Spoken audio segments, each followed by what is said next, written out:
Assalamualaikum warahmatullahi wabarakatuh.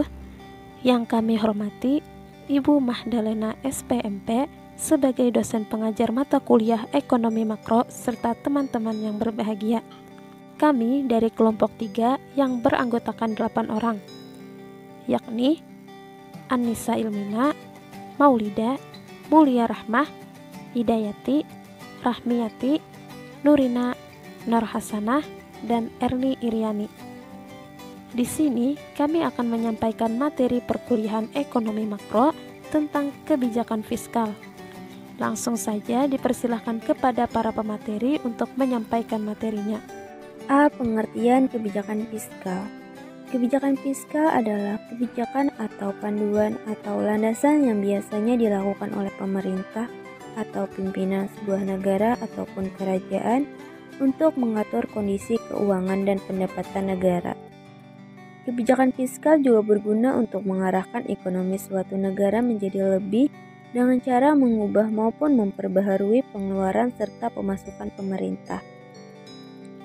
Siapa yang membuat kebijakan fiskal?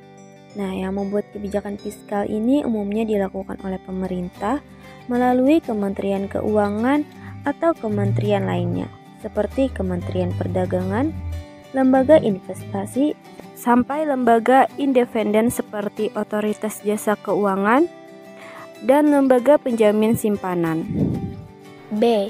Tujuan kebijakan fiskal yang pertama meningkatkan PDB negara dan PDB per kapita. Tujuan utama dari pemerintah merilis berbagai kebijakan fiskal ialah untuk mengintervensi perekonomian sehingga dapat terdongkrak. Yang kedua, meningkatkan serapan tenaga kerja.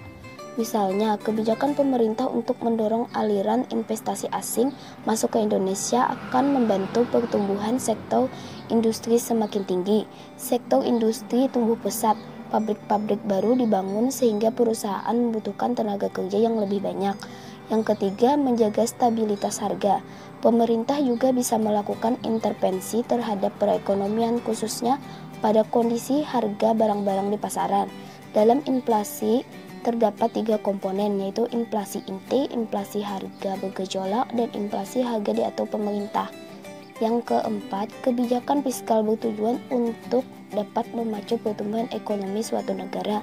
Yang kelima, kebijakan fiskal dapat mengurangi pengangguran.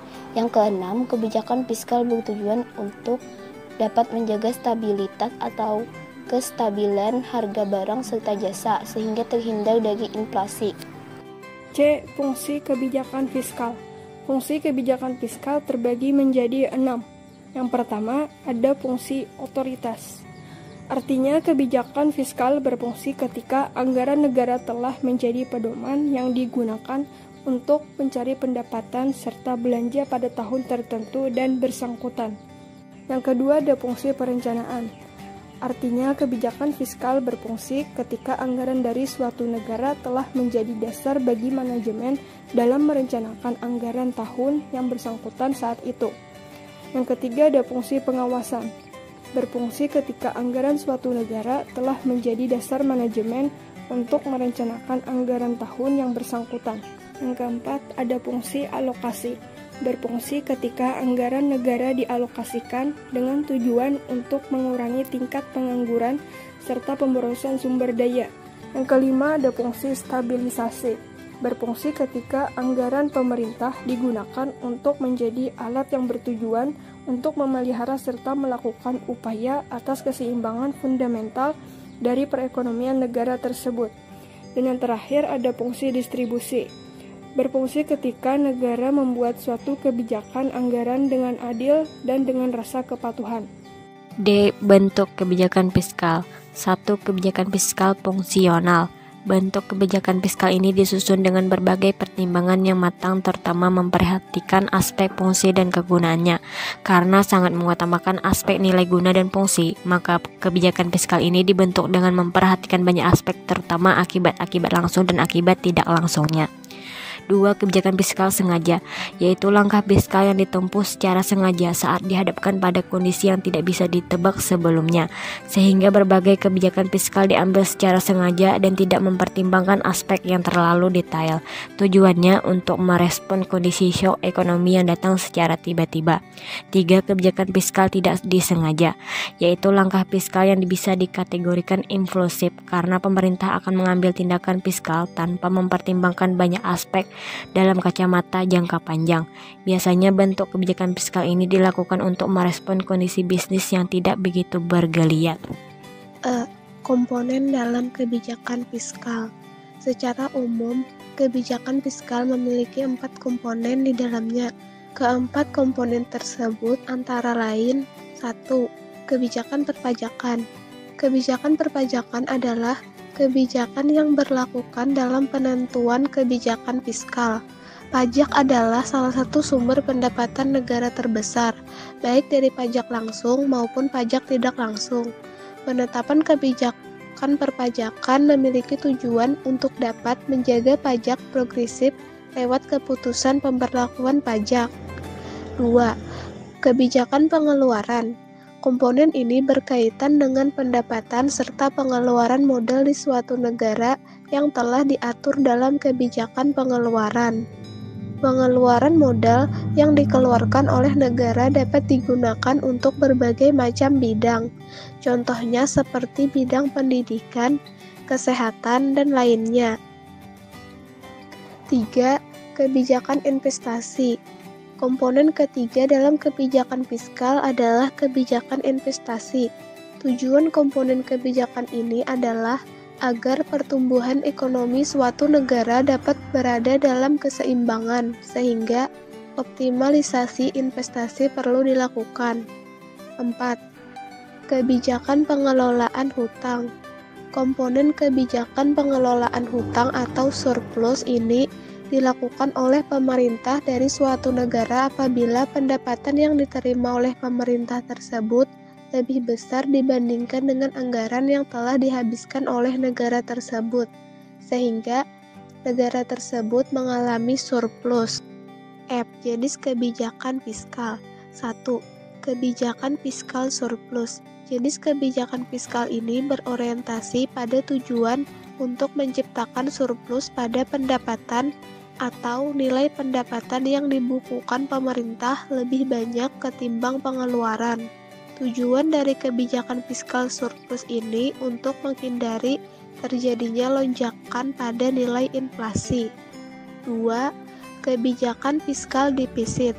Kebijakan jenis ini berorientasi pada tujuan untuk membuat nilai belanja lebih besar dari nilai pendapatan. Biasanya, kebijakan ini diambil untuk menyuntik perekonomian agar lebih bergeliat, dalam artian pemerintah negara biasanya bersedia mengalami defisit, meningkatkan belanja anggaran agar perekonomian bisa lebih terdongkrak. Yang ketiga, kebijakan fiskal seimbang.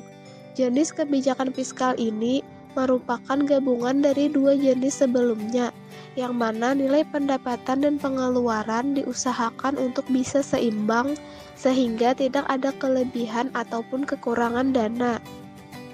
Yang keempat, kebijakan fiskal dinamis. Jenis kebijakan ini merupakan kebijakan fiskal yang sifatnya longgar atau mudah dilakukan pengaturan saat kondisi berubah signifikan. Sederhananya, suatu negara tidak selalu dihadapkan pada kondisi yang dapat ditebak. Tujuannya agar ekonomi bisa lebih likuid setelah diinjeksi sejumlah dana baru lewat peningkatan nilai belanja. G. Contoh kebijakan fiskal. 1. Insentif pajak selama pandemi COVID-19. Langkah ini diambil sebagai upaya untuk menjaga perekonomian tetap stabil, maka beban perusahaan akan semakin kecil dan akan membantu agar aktivitas usaha tetap jalan. 2. Meningkatkan anggaran untuk penanganan COVID-19. Pemerintah juga kembali menaikkan nilai anggaran untuk penanganan COVID-19 melalui program pemulihan ekonomi nasional menjadi lebih dari 700 triliun. 3. Kebijakan pemerintah untuk dapat menaikkan pajak dengan tujuan untuk memperoleh tambahan pendapatan negara. 4. Kebijakan fiskal yang ditetapkan oleh pemerintah untuk dapat mengelola serta mengatur anggaran dengan cara mengurangi pembelanjaan negara serta menaikkan pajak. Tujuannya untuk menstabilkan ekonomi negara tersebut. Selanjutnya, instrumen dari kebijakan fiskal.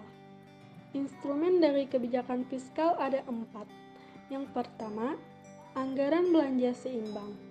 Anggaran belanja seimbang merupakan anggaran yang telah disesuaikan dengan keadaan serta kondisi ekonomi. Yang kedua, stabilitas anggaran otomatis. Instrumen yang kedua ini merupakan penekanan pengeluaran yang dilakukan oleh pemerintah harus bermanfaat, serta memiliki biaya yang relatif dari program kegiatan yang dilakukan. Ketiga, pengelolaan anggaran. Instrumen ketiga ini merupakan hubungan belanja yang dilakukan oleh pemerintah dengan penerimaan pajak langsung yang digunakan untuk dapat memperkecil ketidakstabilan ekonomi dengan cara menyesuaikan anggaran. Keempat, pembiayaan fungsional. Yang dimaksud dengan pembiayaan fungsional adalah pembiayaan yang merujuk pada pengeluaran pemerintah yang telah diatur guna mencapai tujuan untuk menghindari pengaruh langsung terhadap pendapatan nasional.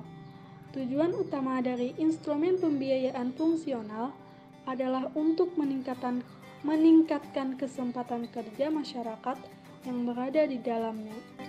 Dampak kebijakan fiskal pada bisnis. Kebijakan fiskal dapat berdampak pada operasional bisnis yang sedang dibangun atau dijalankan oleh masyarakat di suatu negara yang menerapkan kebijakan tersebut. Contohnya adalah dampak dari komponen kebijakan fiskal, yaitu peningkatan pajak. Ketika pemerintah menerapkan kebijakan peningkatan pajak untuk meraih suatu tujuan agar ekonomi negara menjadi lebih baik, tentu akan berdampak pada bisnis yang sedang dibangun oleh masyarakat di dalamnya. Pemilik bisnis perlu mempertimbangkan perencanaan harga pada barang maupun jasa. Peran dari kebijakan fiskal yang diterapkan oleh kepemerintahan suatu negara. 1. Dapat menurunkan tingkat inflasi sesuai dengan tujuan dari kebijakan fiskal. Maka kebijakan tersebut memiliki peran untuk dapat menurunkan tingkat inflasi di suatu negara. Penurunan tingkat inflasi dilakukan melalui penundaan atau pembatalan proyek pemerintah. 2. Dapat meningkatkan produk domestik secara bruto. Peranan kedua ini dicapai dengan cara mendorong produksi masyarakat atas barang serta jasa. 3. Dapat mengurangi tingkat pengangguran masyarakat negara tersebut. Peran satu ini dilakukan melalui cara melaksanakan suatu proyek pembangunan negara. 4. Dapat meningkatkan pendapatan masyarakat.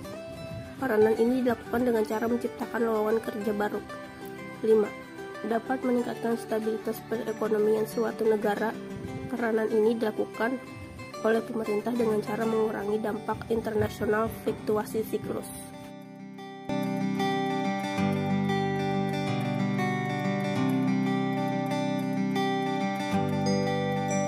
Demikian presentasi dari kelompok kami.